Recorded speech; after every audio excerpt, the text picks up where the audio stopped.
when the Lord restored Zion's captives. Then we were like those who dream.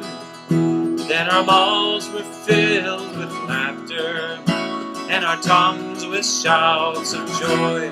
Then they said among the nations, the Lord's done great things for them.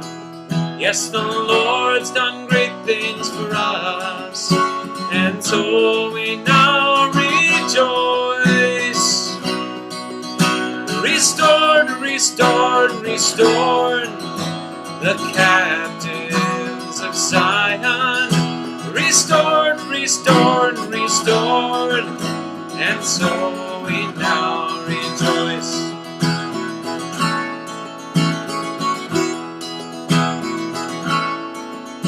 Oh Lord, restore our captives, like streams restored in the south. And may those who sowed in tears now reap with joyful shouts.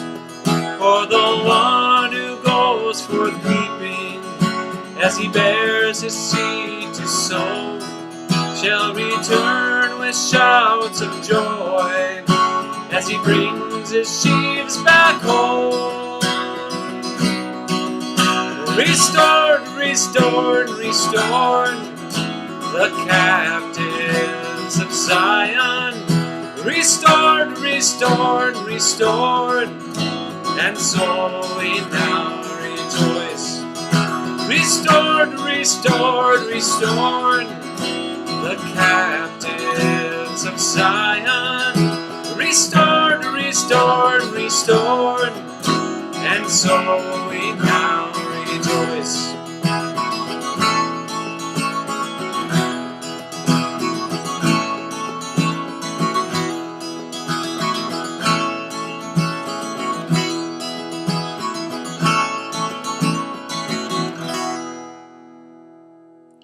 Psalm 126. This is the 7th song of Ascent, as we've been going through these 15 songs of Ascent, starting with Psalm 120. On that first step, we were disillusioned with division and all that warring and bickering. We said, I am for peace. I want to go up to God's house in Jeru-Salem, the city of Shalom, of peace. And we lifted our eyes to God for help on step number 2, and we developed this desire for his dwelling. And then we combated our complacency, and we discovered some spiritual intensity. And step number 5, the Lord loosed us from the snare of the fowler, from that anger trap, so that we could be loosed from all that anger that's plaguing the world, and we could soar on the wings of love. And then in step number 6, God was calling us and is calling us to develop that steadfastness and to become firm like Mount Zion, immovable and abiding forever. And we decided, this is my ground. I'm going to abide in the love of Christ. And I'm not going away from this place. This is my living place. And Jesus said, abide in my love. And after he said that, he said, these things I have spoken to you, that my joy may be in you, and you may have my joy to the full. So here we are on the 7th step. And not surprisingly, we're experiencing this restoration of our joy, of our laughter. And the captives of Zion are returning. And God is calling us back home. You know, just like the children of Israel who had been taken exile into Babylon, that land of confusion. And when they came back home, they came with great songs of gladness and joy. But all of that is to teach us that God is calling us back to Zion. Not physical Zion. You don't have to get on an airplane to go to spiritual Zion. It's a spiritual state of being that God wants to bring us back into. I like to call it the Zion zone. Or you can call it the spiritual sweet spot, or you can call it Jesus-ness. It's the same thing. Jesus is the king of this place, the king of Zion. It's about living in that heart and spirit and demeanor of Christ and in the words and teachings of Jesus. So it's a life that's characterized by selfless love and purity and kindness and gentleness and meekness and generosity and everything that Jesus taught us. That's the dwelling place. To dwell there in his teachings. That's where there is that Zoe life. That's where the soul really comes to life, and that's where the joy is. These things I've spoken to you, so that my joy may be in you. And not only joy, but all of the fruits of the Spirit. So on this step, after being tested through the 6 preceding steps and going on this journey, we're beginning to experience some of the harvest of all of our labors. As we sowed our seed with tears through many difficult lessons, trials, temptations, we're beginning to taste some of the fruit finally, and it's wonderful. The fruit of the Spirit, Paul said, is love, joy, peace, patience, kindness, goodness, faithfulness, gentleness, self-control. And that's a beautiful place to live. That is Zion Zone in my book. That's where God is wanting to bring us. It's a restored life after we've been ransacked by the devil's lie. You know, Jesus said, the thief comes only to steal, kill, and destroy. But I have come that you might have life, you might have it more abundantly. Jesus wants to bring us into that Zoe life, that beautiful, spiritual, abundant life, where all the fruits of the Spirit are growing. It's like a restored Garden of Eden. The devil wants to make us like a plundered land, a land that has become like a desert. And so the psalmist is saying, "O Lord, restore our captives like water is restored, like streams are restored in the south." You know, in the south of Israel, there's that arid desert wilderness that the children of Israel went wandering around in. And the Lord wants to restore the waterways and get the Spirit flowing in the life again, and get these fruits of the Spirit operating and flowing again. And his aim is a restored life. His aim is to hear us laugh again, to hear the songs of joy coming from us, the songs of Zion. Isaiah wrote of this. He said, well, I know it is a song. I'll sing a little bit of it for you. It was a song we used to sing in one of the churches I used to attend. It goes like this.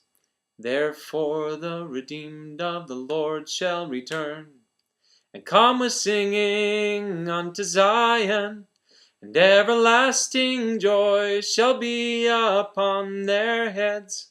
They shall obtain gladness and joy, and sorrow and sighing shall flee away. Therefore the redeemed of the Lord shall return, and come with singing unto Zion, and everlasting joy shall be upon their heads. That's what God wants to do with us. He wants to put in us glad songs again. All the sorrow and sighing he wants to bring to an end. That's his aim. But there are certainly many difficult lessons to learn before that joy becomes rich in the life. You know, just like we have to work a garden, by the sweat of our brow we shall eat bread. In this fallen world, that's the way it is. By the sweat of our brow we shall eat bread. And we'll eat the bread of God's presence, by the sweat of our brow too. It's the same way spiritually. You have to break up the fallow ground. You've got to go work the land, sow the seed, water it. You've got to pull out the weeds, and you've got to persevere. Paul said, don't be deceived. God is not mocked. As a man sows, so shall he reap. If you sow to the flesh, you'll reap corruption. If you sow to the Spirit, you'll reap life. And the mindset on the Spirit is life and peace. And that's the direction that God is calling us to, into a restored life. Now it takes some doing. There's hard lessons out there. In another place he said, all discipline seems sorrowful at the moment, but later it produces the peaceful fruit of righteousness. And Jesus calls us to persevere and to be the good soil. As he sowed the seed of the gospel, he knew that some of that seed would fall among the rocks, and some would come in very shallow soil, and some would be taken up by the birds. But he said the good soil, which is that good heart that receives it and perseveres in it, that good soil is going to produce a rich harvest, some 30, some 60, some 100-fold. And that's the Lord's intention for us. Not just to have a little bit of love, but a lot of love. Not just a little bit of joy, but a lot of joy. Not just a little bit of peace, but a deep and abiding peace. He wants those fruits to be not like puny little raisins, He wants them to be vibrant, just hanging heavy from the vine. A restored garden. That's his aim for you and me. So, let's just keep on trusting in the Lord, who is a restorer of souls. This is what he does. Jesus goes looking for that lost sheep. And he's always restoring, no matter how far gone. I can so identify with how the enemy comes to steal, kill, and destroy. I used to listen to his lies, and they are lies. By the time I was 18 years old, my life was spiraling down the toilet so fast. I was just literally steps away from who knows what. I probably could have ended up in prison or on a street corner in the gutter, strung out on drugs, or dead. And that's the condition that the Lord found me in when he came looking for this stray little sheep. And he made it very, very plain to me. I don't know how he did it, but he spoke somehow in my heart. He said, Karl, I love you. And if you don't turn from the path that you're on, you're going to end up in a pit that you won't be able to get out of. And he just showed me. I started saying, well, what is this voice? It wasn't really an audible voice. But I picked up the Bible and I started reading the Gospels, and I knew it was Jesus Christ. And I knew that he had a totally different plan for me. He wanted to restore, give me a new life. And that's what he does. No matter how far we've gone, no matter how long we've been wallowing around in the mud with the pigs, like that prodigal son, our Father, he's a redeeming God. And he welcomes us. And he restores. So, may he restore us, the captives of Zion, and may the gospel continue to go forth. Let's keep sowing the seeds of the gospel, that message of Jesus, who is a healer and a redeemer. And he's the one who restores the captives of Zion.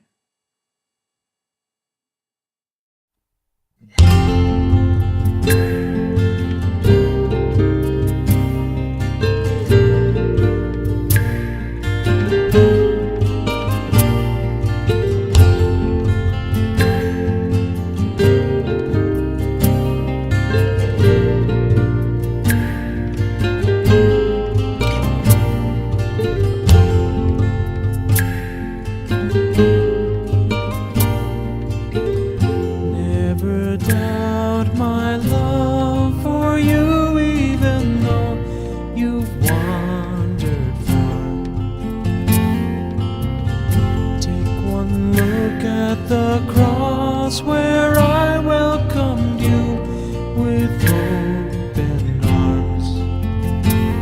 There is no crime you've committed that I'm not prepared to forgive.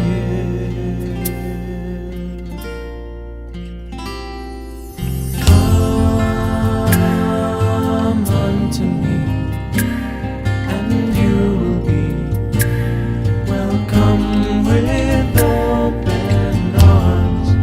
Come unto me, and you will be welcome with open arms. Welcome with open arms.